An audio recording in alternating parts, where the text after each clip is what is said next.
Good morning. Can I hear everyone make a joyful noise, please? It is important that you showed up this morning. Gathering together in community is an act of rebellion against isolation and hopelessness. And to that, what do we say? We are rebels for hope. Exactly. Please join in whatever way is comfortable in singing our opening hymn, 131, Love Will Guide Us.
Unitarian Universalism is a faith that is spiritually alive, values-centered, and radically inclusive. We begin each service by kindling a flaming chalice. Those who came before us lit the chalice as a beacon of welcome to those in a need of place of sanctuary and belonging, and we strive to continue that legacy here today. Today, we kindle this flame with words from Linda Gobeski.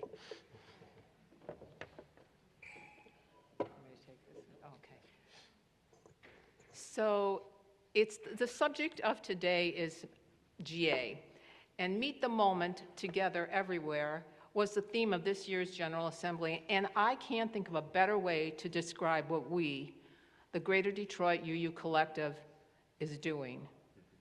We've been given this moment to get to know one another, to worship together, and to serve our congregations through our combined committee work. We've done some laughing together, but our path forward has not been clear. And at times, it feels like, to me anyways, like we're wandering in the darkness of change. So as this flame is lit, I bring you a suggestion from Rumi. Let the change live through us. If everything around seems dark, look again. You might be the light. Thank you, Linda.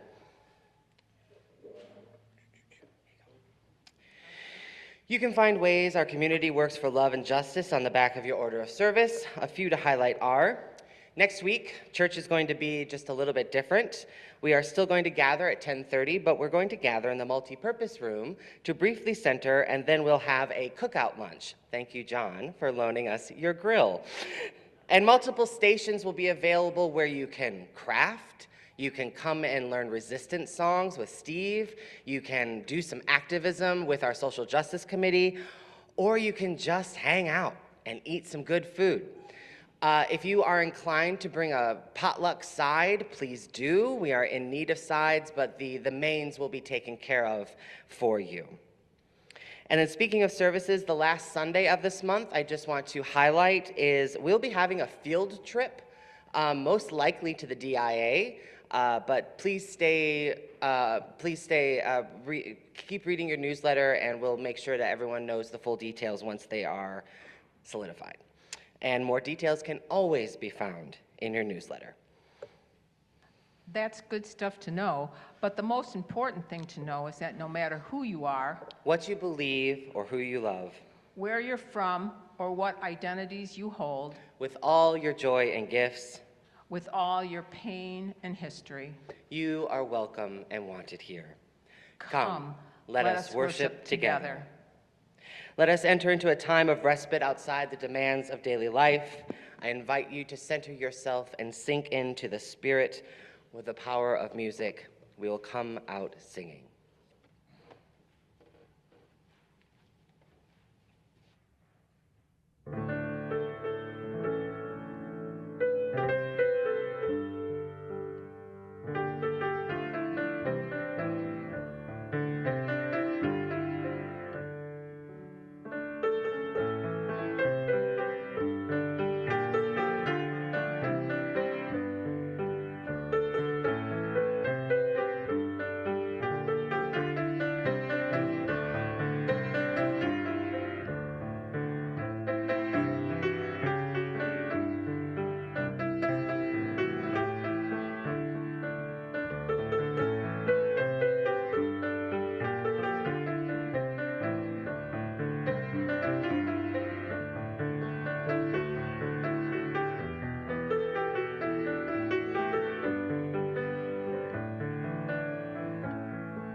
As Linda mentioned, today's theme is General Assembly. We had a few delegates attend in a variety of ways this year, and we wanted to bring what they learned and what they saw back to all of us, so we can all have a little bit of experience of GA. So first, I'm going to have Linda come up and reflect on what she took away.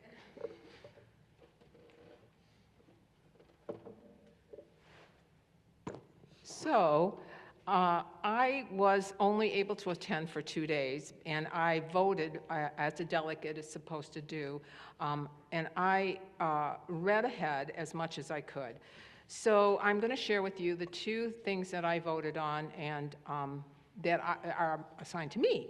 So the rules of procedure were an issue because they set the agenda and they try to work out any conflict ahead of time, like a month ahead of time. There's all kinds of writing about it, and people have a pro and con, and we still had pros and cons to whatever was going to be presented at GA and how it was going to unfold. And so I voted to adopt the framework this year because one of the things that I took away from the discussion was that the issues that were discussed as needing to be agenda friendly were things that we all are familiar with, right? They wanted to ensure everybody was included. They wanted transparency with the process, and they wanted an efficient running of the meetings. So, you know, that's kind of how that vote went. And I thought that sounded like a good idea, right? Not that we haven't had experience with that. Then there was a bylaw amendment, and I want to tell you that it's multi-layered, and I wasn't able to discern everything, but what I took out from that discussion was this. There is a lot of different committees at the UUA that are in charge of conflict with when ministers have conflicts with congregations. So a particular congregation had a very poor experience where somebody complained about their interim or their fellowshipping minister. I wasn't quite sure what, but anyways, the long and short of the story was it took a long time for this person to have resolution. Like we're talking 3 years. So the bylaw amendment was trying to address that. Like, how can we speed this up? But as you get into it, it's like, well, there's this committee and that committee, and oh boy, it was really a lot. So what passed was that for the Ministerial Fellowship Committee will be in charge of closing that gap up for ministers that have been called. For the other ministers, there's other committees that are already working on the idea of trying to speed up that process for it to be fair, so people can get paid, they can get their benefits, and all that kind of stuff. So that's that. Thanks.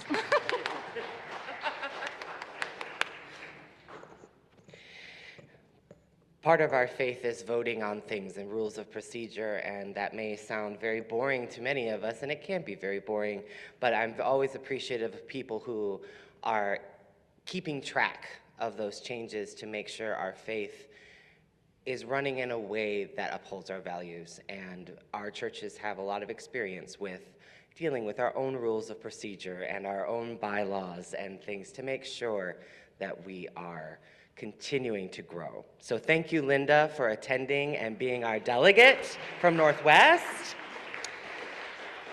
And we are going to hear from the Detroit delegates a little bit later in service, and we will hear more of what happened at GA. Each month, we share our plate with a community partner. This month, that partner is the Ruth Ellis Center. Named in honor of a resilient Detroit icon, Ruth Ellis Center works to create a supportive environment and community for LGBTQ+ young people. Together, our generosity multiplies. All undesignated donations will be split between Ruth Ellis Center and our congregations. A QR code will be displayed on the monitors and is located, as always, on the back of your order of service. No matter what you contribute to the church, be it funds or time or simply the generous presence of your spirit, know that we are so grateful for your gifts. Let's step into gratitude together.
Please read aloud the words of dedication which are written in your order of service. to the work of creating beloved community within and beyond these walls, we dedicate ourselves and our offerings. As a beloved community, we are called to witness one another in grief and in joy. Let us now acknowledge all that it means to be human together. May we start with bearing witness to the genocide and forced removal of the traditional stewards of this land, the Anishinaabe in all their names. May we bear witness to the enslavement of people of African descent who built our country's infrastructure and economy with no reparations to date. These atrocities, tears in the fabric of our human connection, continue to separate that which longs to be made whole. May we celebrate the weavers who seek to repair the fabric of our interdependent web. May we bear witness to those who sought justice, found beauty, and remained faithful. To them we sing. Our joys and our sorrows unmasked, let their wisdom mark deep in our veins. Lessons and pains of our past, witness all of our souls, crying and singing. We continue our vigil of witness to the horrors of war around the world: Palestine, Iran, Ukraine, Yemen, the Congo. War is not justice. War is just violence. Our hearts are with the people of Venezuela and the survivors of the earthquake. Our hearts are with the souls that were lost. Let us lend our hands however we can. And we witness the gross misuse of justice in Texas. U.S. District Judges Mark Pittman and Reed O'Connor delivered sentences ranging from 30 to 100 years in prison for anti-fascist activists. These stem from a noise demonstration in solidarity with the detainees at the Prairieland ICE Detention Center in Alvarado, Texas on July 4th of last year. Pittman said the harsh sentencing was to deter any who shared the activists' ideology, that ideology is anti-fascism, and the release of detainees. To them we sing. Our joys and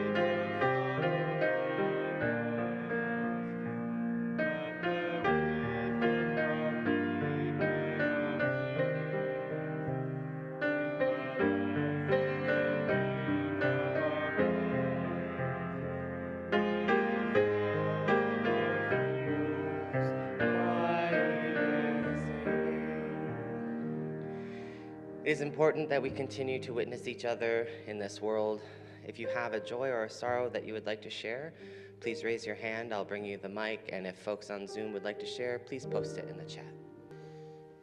For these and the joys and the sorrows that we hold in the silent sanctuaries of our hearts, let us sing. Here are joys and our sorrows unmasked. Let their wisdom mark deep in our veins. Bring the remains of our past. Witness all of our souls, crying and singing. May we take a few moments of silence to feel our connection to each other in this sacred place.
We'll continue with our reflections, and I'd like to invite Scott Ashley up to share his experience with GA.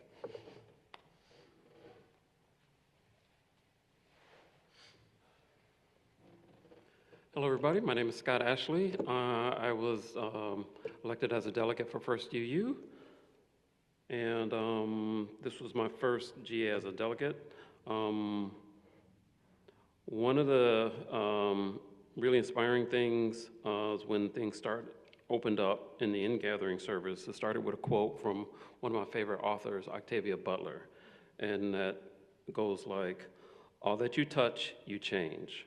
All that you change, changes you. The only lasting truth is change. God is change."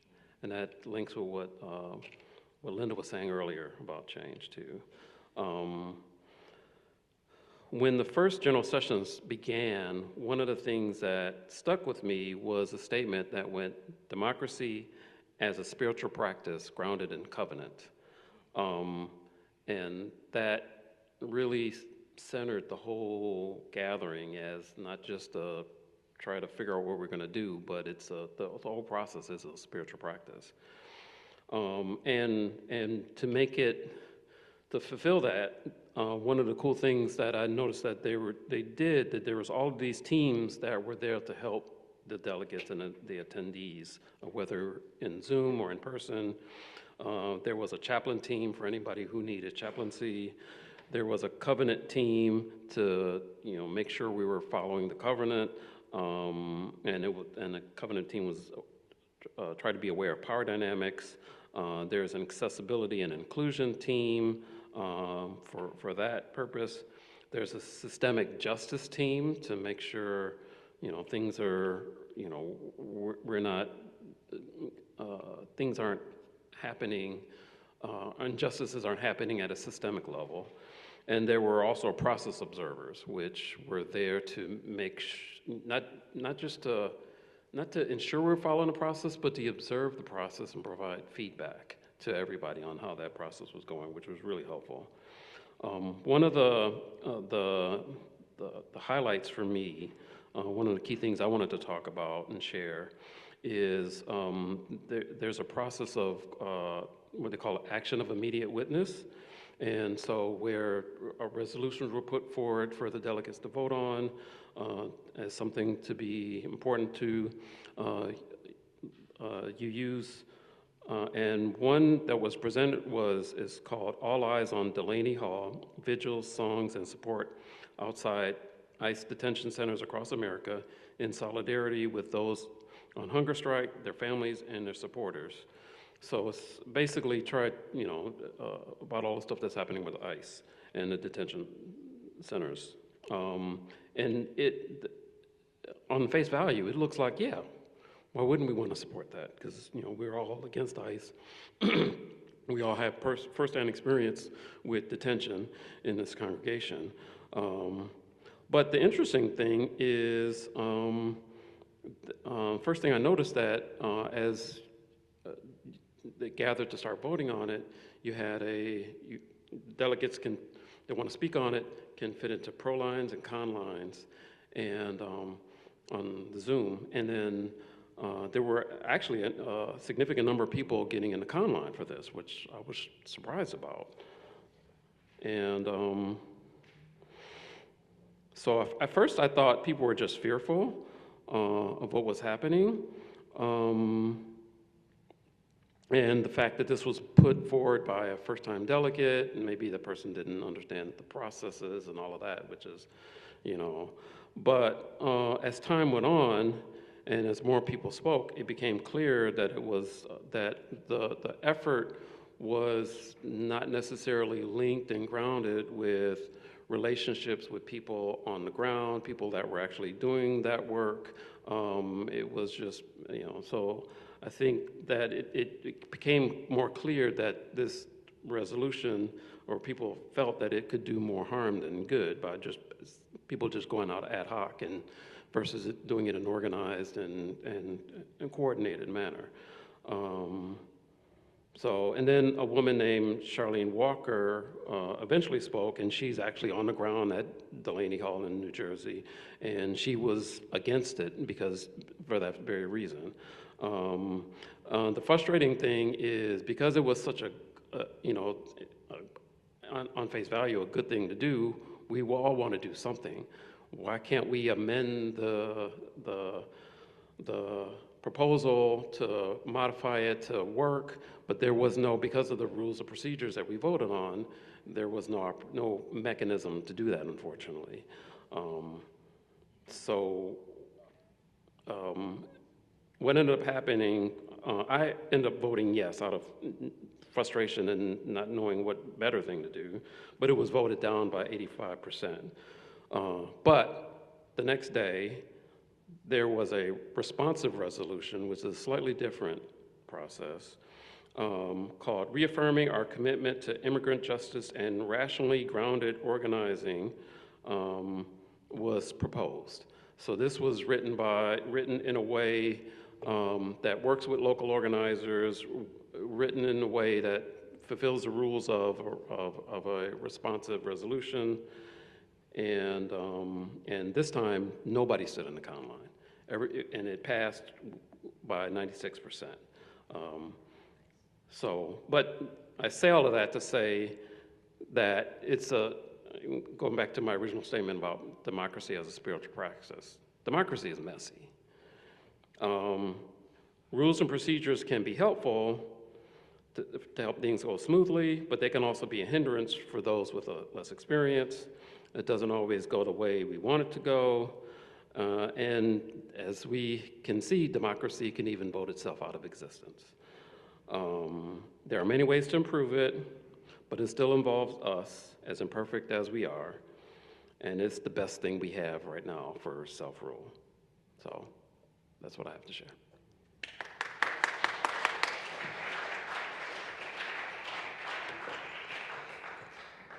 Thank you, Scott.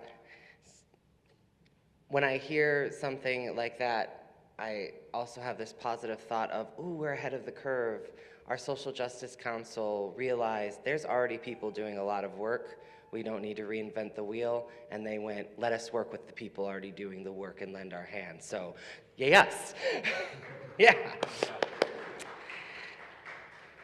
Next, I'd like to invite up the second UUD delegate, Autumn Mahoney, who attended in person.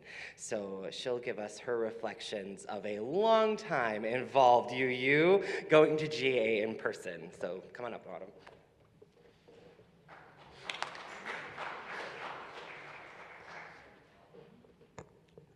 All right, thanks everybody. First, I'd like to name that I attended General Assembly this year, representing our congregations in two different elected roles. I represented First UU Detroit as one of our delegates, where we attended business meetings and voted on the issues before our association. And I was also there serving as secretary of our Mid-America region, representing congregations from our 13-state region and helping run our annual business meeting. And in both roles, I was able to meet and collaborate with some really amazing people that make me proud of the work we're all doing together and be inspired to keep going. One early observation I wanted to share is that during one of the business meeting reports, one of the slides, it was a pretty boring looking slide, but it showed the organization chart of the Unitarian Universalist Association. There are UUA staff working on all sorts of teams: congregational life staff, the Side with Love program, finance, UU World magazine, all sorts of people that report to a handful of vice presidents who themselves report to the president of the association, who is herself accountable to the elected board. But sitting at the top of that slide, at the highest level of authority and accountability, above all those others, are the congregations that make up the association. And I don't think the significance of that is always named so explicitly. Yes, there is the UUA as it exists as a legal entity, with all the inertia and the procedure that comes along with that as a nonprofit institution. But ultimately, it exists as an association in the root sense of the word. that we as UU congregations voluntarily associate ourselves together in shared values, purpose, and resources. And General Assembly is a way that we express and reaffirm that association. It's us as congregations playing our responsible part in bringing our voice to shape the direction of our shared association. It's both how we manifest our role at that top layer of the org chart and how we ground ourselves in our connection. There's a running theme right now within Unitarian Universalism called Meet the Moment, recognizing that we are in a key and unique moment in history and a time of intense change and new realities. And all of this gives us the opportunity and a responsibility to really dig deep as a faith and a movement to transform and adapt in ways that meet the needs facing us now. As in their words, this allows us to let go of what no longer serves, to open to new possibilities, to seize opportunities, and to lean into aspiration and innovation. At our best, Unitarian Universalists are both deeply grounded in our core values and shared commitments, and nimble enough to respond to the challenges and opportunities that emerge in rapidly changing times, end quote. I spent Saturday afternoon in a workshop-style session called Ministry to Meet the Moment. There were maybe 30 of us in that room, including many UU ministers, but also congregational leaders of all sorts, in conversation with 3 of the UUA vice presidents. We talked about all sorts of things, including the role of institutions, effective communication strategies, partnerships and collaborations, and risk management.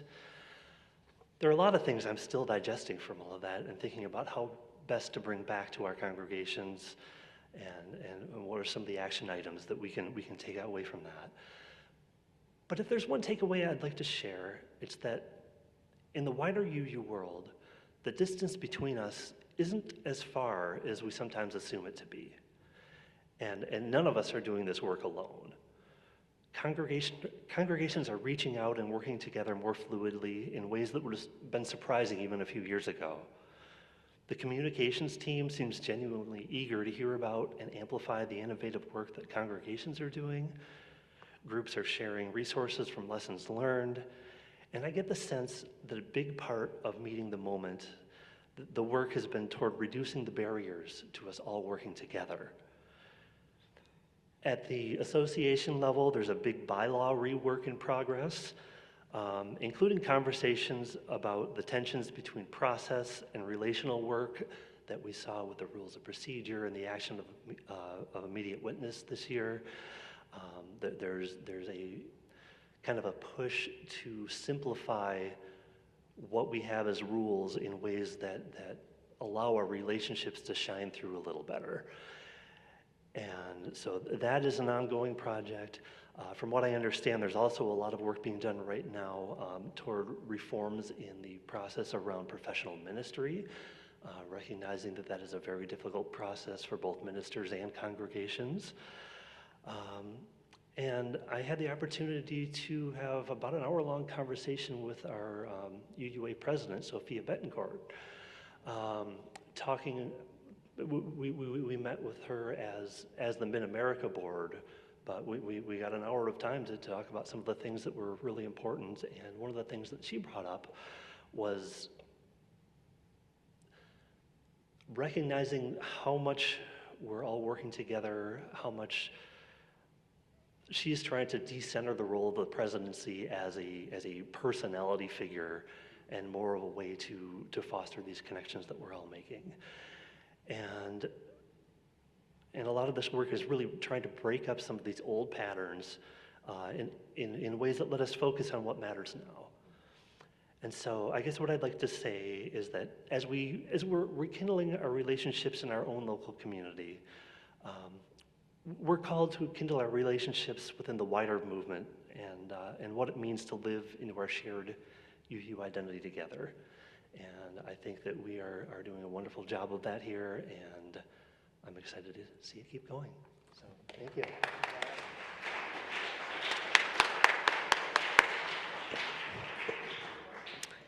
Thank you, Linda, Scott, and Autumn.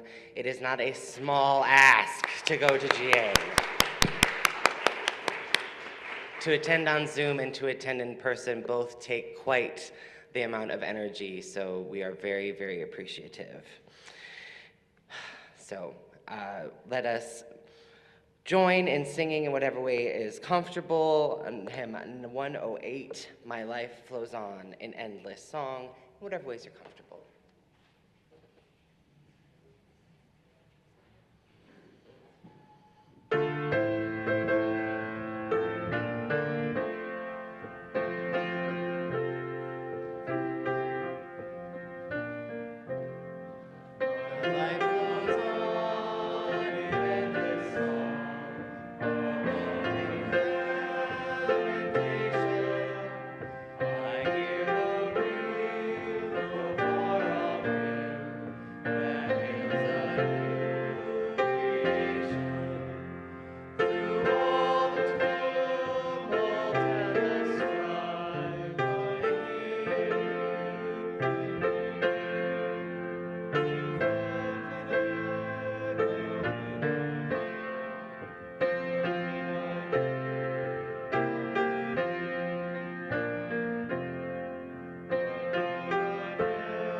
I've never been to GA, but from those that I've talked to that have, one of the most look forward to things at GA is the gathering for service.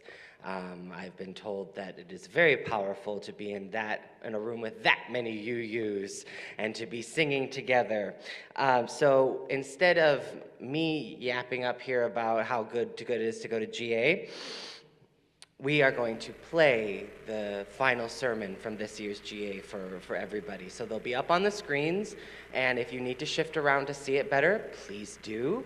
And if we need to adjust sound, Abby and I will work on it. But this year's speaker was Reverend Jen Young-Soon Ryu. She serves the Unitarian Universalist Church in Eugene, arriving in 2021 while the building was still closed and the congregation was finding its way back to one another. Born in Saul and raised in Ohio, she found Unitarian Universalism as a young adult in Baltimore and was drawn to a faith that honors both the tough mind and the tender heart. So we will hear from her now. Thank you, Grayson. Last night, somewhere between the end of all we know and the faint beginning of something new, a dream emerged. 10,000 ancestors from all corners of the earth moved into a gap, one breath deep, into the space between all that has already happened and all that is yet to come. They carry songs, they carry stories, they are calling us to join them. These rich images come from Aurora Levins Morales, a Puerto Rican Jewish poet and activist. In those days, Immediately following the October 7th attack in Israel, Morales struggled to find a way through the atrocity to something human. The poet gives us a summons to show up at the corner. But first, she invites us into a gap, one breath deep. Here, the ancestors cup their hands around our hearts. Here is blessing. Here is healing. Here is transformation. Here is worship. For many people living in the United States, these past several years have left us profoundly and deeply unsettled. We have been feeling the meanness of the world in genocide and in warfare, in the hoarding of resources that leaves millions without basic human needs, in policy changes that say some lives are more precious than others. The ground is shaking and it feels like everyone is on edge. The world that we thought we knew doesn't exist anymore, not in the same way. The Turkish journalist Ece Temel writes about the decline of democracy, and she says that we are grieving in future tense. We're grieving in future tense, grieving what has already been slipping away, even before it's gone, grieving what has already been lost and what may yet be taken. Some of this grief may be new for people who have not had to name this before. The structures of white supremacy have remained well hidden in the background of life, quietly shaping what was accepted as normal, natural, or simply the way things are. But now, what has been hidden is becoming harder to ignore, and more people are waking up to the urgency of this moment, rousing them from what the poet calls the sleep of the world. Now, I know that many of you are already awake. You are doing everything that you can to proclaim every life precious, everyone deserving a chance to live fully and freely. Unitarian Universalists have long been a people of action. We know how to organize, we know how to show up. We are practiced in the art of doing. And if we're honest, that strength carries a shadow. Our religious tradition has been shaped in part by a culture that teaches us to measure our worth by what we accomplish, to equate goodness with effort, and to feel most at home when we're busy and striving. Pair this with a hurting world begging for our attention, and then things like rest can feel irresponsible. Asking for help can feel weak. And simply sitting in stillness can sometimes feel unbearable as doubt and worry rise to the surface of our lives. That's why this gap is so important. Whether it's one breath deep or 1 hour deep, this is a moment made sacred by our intentions and our promises. Here, in the place between where we've been and where we dare to dream, our lives are shaped and molded by our spiritual practices of worship, small group sharing, and deep study. Mark Nepo says that when we meet like this, we aren't just being self-reflective. We are strengthening the immune system of humanity. We are strengthening the immune system of humanity. Here is where we remember who we are and to whom we belong. Here is where we practice love as a response to the love that first summoned us. There was an extraordinary Cambodian monk named Gasananda who survived the brutality of the Khmer Rouge regime. Later, he served in the refugee camps, and in one of those camps, he opened a Buddhist temple, despite threats from the authorities that anyone who attended would be killed. Still, on opening day, more than 20,000 people gathered. These were people who had lost nearly everything: families shattered by war, communities terrorized by violence, people who had suffered beyond what most of us can even imagine. And there, in that dusty square, Gosananda led them in a timeless Buddhist teaching. Hatred never ceases by hatred. By love only is hatred healed. This is the ancient and eternal law. Thousands and thousands of people began chanting those words together, not because love is sentimental, not because love is easy, but because they understood that only love could build a future worth living in. After the 2024 General Assembly, I came home and told some of my interfaith colleagues that 80% of the Unitarian Universalist delegates had voted to declare love as the center of our faith. One of them, who's a good friend of mine, kind of sighed and said, love is very abstract. It means 100 different things and it means nothing at all.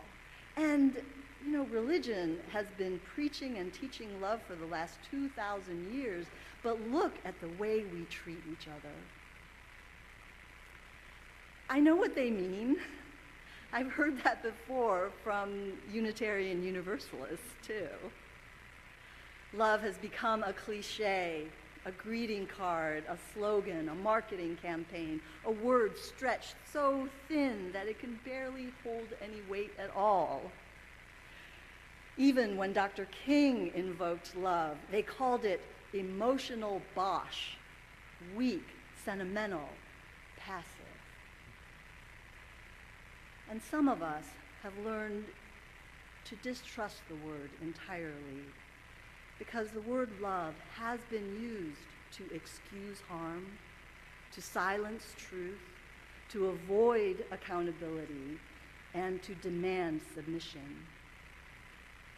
But without an ethic of love, human beings start treating each other as objects, as obstacles and problems to be dealt with. A people organized around fear will produce punishment. A people organized around greed will produce trillionaires. But a people disciplined by love can begin to repair the world. This is why the poet calls us into the gap, one breath deep, before sending us out into the world. In this space, we remember our religious inheritance, a treasure carried by our Universalist ancestors who claimed that God's love was so complete that no one would ever be outside of this love, no matter what. And our Unitarian ancestors who admired Jesus as a fully realized human being, showing us that our capacity for love is far greater than we can imagine. So, what do we mean by love when we dare to place it at the center of our faith? There are so many kinds of love in our lives. Romantic love can be beautiful. Love for friends and family can be deep and fulfilling. Love, as we speak of it in our congregations and in our practice communities, though, is a little bit different, because that love that we practice in those communities does not require fondness, affection, or any positive feelings at all. As the psychiatrist M. Scott Peck wrote, love is not a vague sentiment, but an intention and a discipline. He says, it is the willingness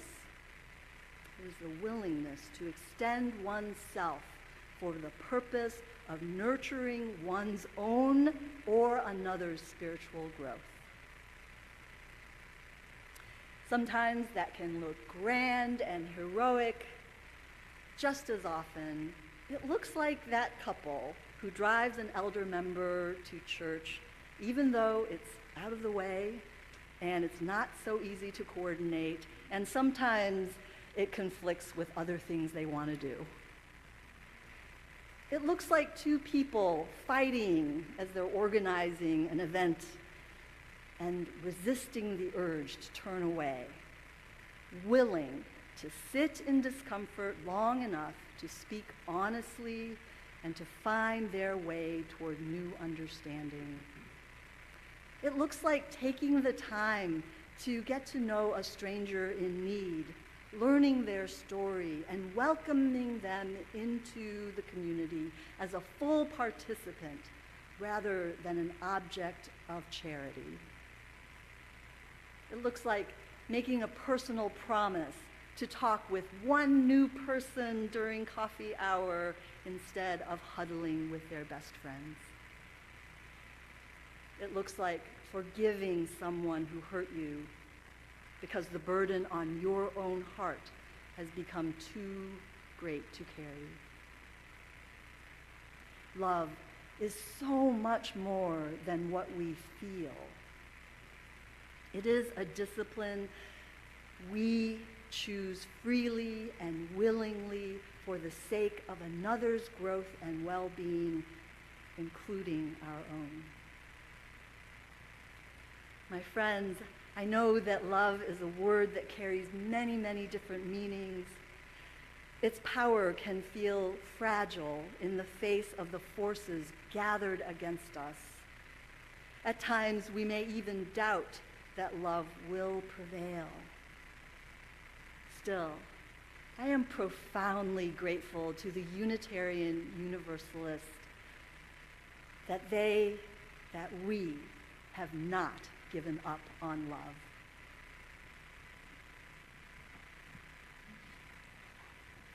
In a community that embraces many spiritual perspectives and seeks to draw the circle wider, love is our common language. It allows us to speak of the mystery we cannot name, the goodness of life that exceeds us, and the sacred ties that bind us each to all. As Nora said, flowers cannot bloom without the sun, and we cannot bloom without love. When you fall, love is what catches you. Love is the everlasting light in the dark. So, are you ready to be disciples of love? All right. Now, I know that talking about discipleship may feel unfamiliar in a Unitarian Universalist setting. We have seen how easily discipleship can be distorted when it becomes a cult of personality rather than a liberating path. For some people, the word disciple carries painful associations: control, hierarchy, the surrender of one's own spiritual authority. But the discipline and the discipleship that I'm talking about and inviting us all into is all about studying love. It's about practicing love. And it's about moving in the world having been formed by love. Every path of formation can reorder a life and give it a new center of gravity, because every discipline asks something of us. To be a disciple of love is to allow ourselves to be reshaped and stretched, often beyond what is comfortable, especially when we are called to love our enemy. Or, in UU words, to affirm the inherent worth and dignity of all, even of those who would use their power to deny that dignity to others. Discipleship is not easy, and yet following the way of love is what keeps us from being consumed by the very forces that we are trying to resist. Without a discipline of love, our activism will burn out. Our longing for justice can become untethered from mercy, and we risk becoming spiritually starved. I know what that feels like. When I returned to parish ministry after years in healthcare chaplaincy, I was so swept up in the busyness of the congregation and the urgency of meeting this moment that I nearly forgot the very practices that made such work possible. My physical health suffered. My mental health suffered. And this is why the ancestors, in their wisdom, call us into the gap, call us into moments of spiritual practice. Before we fill our bags with scented guava and bandages and rush out into the world, those ancestors call us to first gather in places like this, where grief is never denied, where joy is welcomed with abandon, a place where people return to the practices that shape them, where disciples study love carefully, practice it imperfectly, and when they fail, begin again, begin again. The world is weary of righteous, performative righteousness. Instead, this hurting world needs people who can remain human in inhumane times. It needs people who can tell the truth without surrendering to cruelty, who can resist despair without pretending everything is going to be okay. So, my friends, the world is calling us to the corner. So gather up your things, take one another's hands, and let's go together as disciples of love.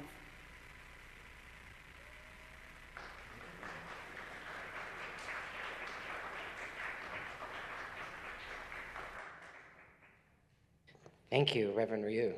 That was a lot to take in, and I can't imagine being... Adam, were you there for that? Was it as powerful as it felt? So let us take those words into our hearts and let us join together in our final hymn, 1017, Building a New Way. Please join in whatever way you're comfortable. And if you feel called to clap, please clap on beats 2 and 4. We need to have a musician lead us. Uh-oh.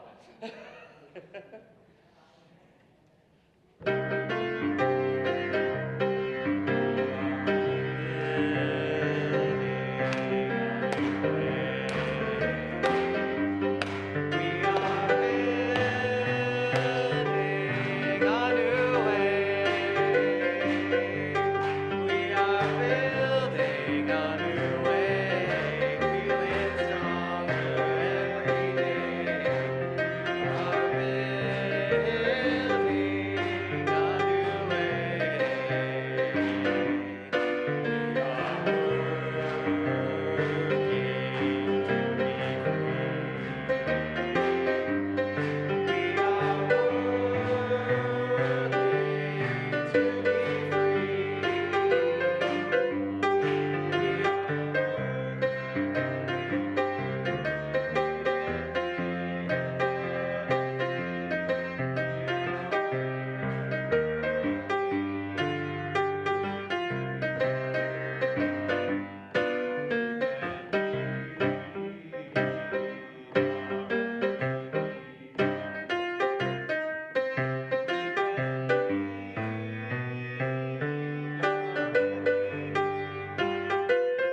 This is the time in our service where we turn towards each other, so please remain standing if that is comfortable for you. Otherwise, please find a position that is comforting.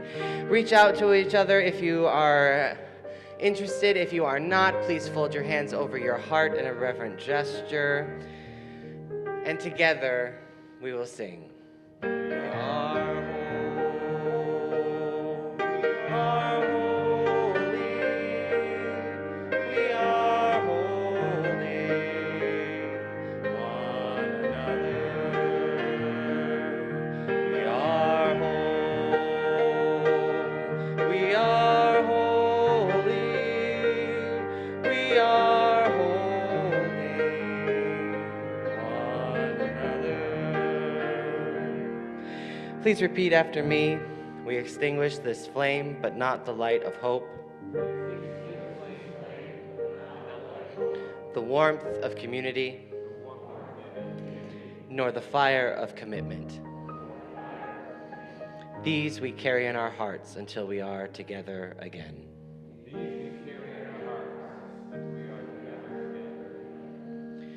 We are whole, we are holy, we are holding one another. We are whole, we are holy, we are holding one another. Thank you again, Linda, Scott, and Autumn, for attending GA and bringing back the lessons from there. If you are interested in attending GA next year, please let us know. That would be wonderful. But the point of GA is to remind UUs that we are not alone. We often work in isolation and we forget that we are connected to every single other person on this planet, and that means other UU congregations that may be just down the road. I am so proud of these congregations, of working so hard to not forget that and to bring people in and to grow this circle wider. So even as we scatter to the winds this summer, let us not forget our connections to each other, and let us once more sing. We are holy, we are holy, one another. We are whole, we are holy, we are holding one another. Please join us for coffee and conversation, and